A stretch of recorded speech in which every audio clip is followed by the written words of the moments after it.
안녕하세요. 보다 많은 이들이 인문학의 가치를 알아주길 바라는 르네상스 랩소디입니다. 오늘은 이어령 80년 생각이라는 책을 다룰 텐데요.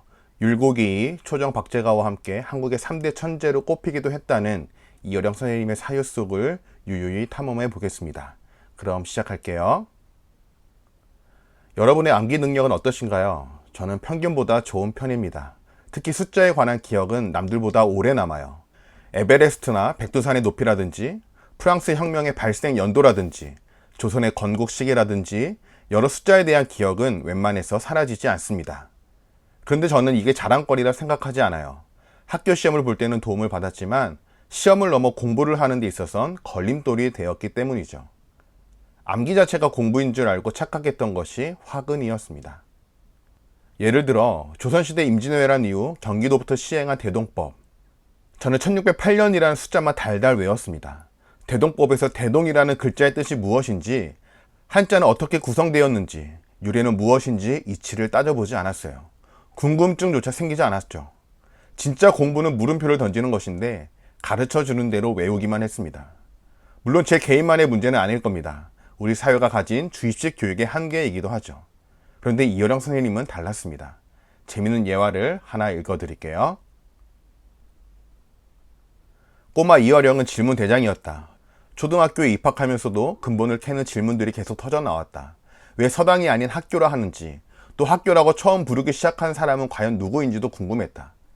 사람들이 당연하다 여기는 것들을 그는 당연하게 받아들이지 않았다. 세상 모든 사람들이 진리라 믿는 것들도 스스로 납득이 되지 않으면 그냥 넘어가는 법 없이 꼬리에 꼬리를 물고 늘어졌다. 하지만 학교 선생님 입장에선 말끝마다 물고 늘어지는 그가 적잖이 골칫덩이였을 것이다. 질문의 난이도는 극에서 극을 망라했다. 갈릴레오 갈릴레이가 그래도 지구는 돈다라고 혼잣말 했다는 이야기를 듣고 혼잣말하는 것을 누가 들었지요? 라고 질문하다 선생님에게 얄미운 놈으로 눈밖에 난 적도 있다. 어른들에겐 엉뚱해 보여도 어떤 질문과 생각을 한다는 것 자체가 창조적 생각의 출발점입니다. 아이들은 누구나 천재성을 갖고 태어난다고 하죠. 그런데 그 천재성이 만 4세부터 조금씩 사라진다고 해요. 왜 그럴까요? 천지사방으로 불꽃 튀듯 저돌적으로 발현되는 창조적 사고가 어른들의 편견에 의해 제재를 당하기 때문이죠. 그만해, 멈춰, 그거 아니야, 이렇게 해야 돼, 틀렸어, 잘못됐지?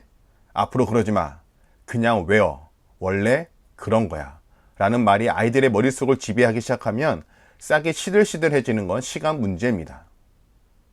아이들의 질문을 온전히 받아주지 못하는 것, 매우 안타까운 현실이지만 무엇을 어떻게 고쳐야 하는지는 잘 모르겠습니다. 너무 방대하기도 하고요. 무엇보다 이 영상이 우리나라 교육 현실의 한계를 논하는 목적이 아니기에 더 이상의 논의는 생략하려고 합니다. 대신 우리에게 나 자신에게 초점을 옮겼으면 좋겠습니다. 나의 질문은 아직 살아있는가? 나는 여전히 질문을 던지며 살아가고 있는가? 그렇다면 어떤 질문을 갖고 있는가에 대해서 말이죠. 분명 우리 내면에선 끊임없이 질문의 파편들이 피어오를 겁니다.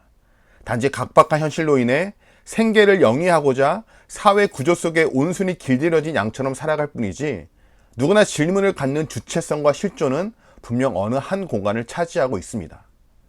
엉뚱한 생각이라 할지라도 누구나 인문적 사고를 충분히 할 수 있어요.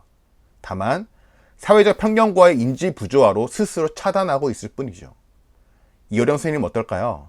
책을 읽어보겠습니다.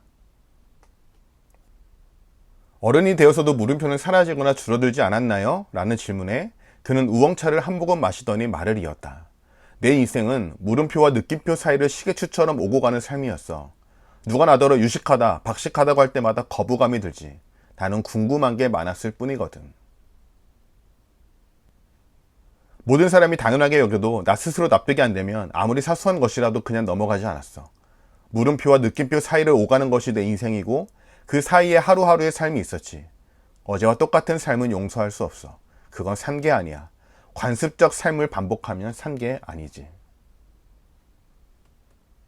어제와 똑같은 관습적인 삶의 반복은 산 게 아니다는 이어령 선생님의 말. 인간은 제각각의 모습을 지닌 존재이기에 우리가 이어령 선생님이 될 수는 없습니다. 관습적인 삶을 반복하며 사는 게 꼭 나쁜 것도 아니고요. 중요한 건 내 안에서 피어나는 질문을 확장시키느냐 아니면 소멸시키느냐입니다. 정말 인간다운 세상은 무수한 질문이 수없이 오고 가는 공간입니다. 틀림이 아닌 다름으로 존중받으며 주체적 자아들이 살아있는 세상, 이런 사회로 변모하면 좀 더 많은 이들이 더 나은 행복을 누릴 수 있지 않을까요?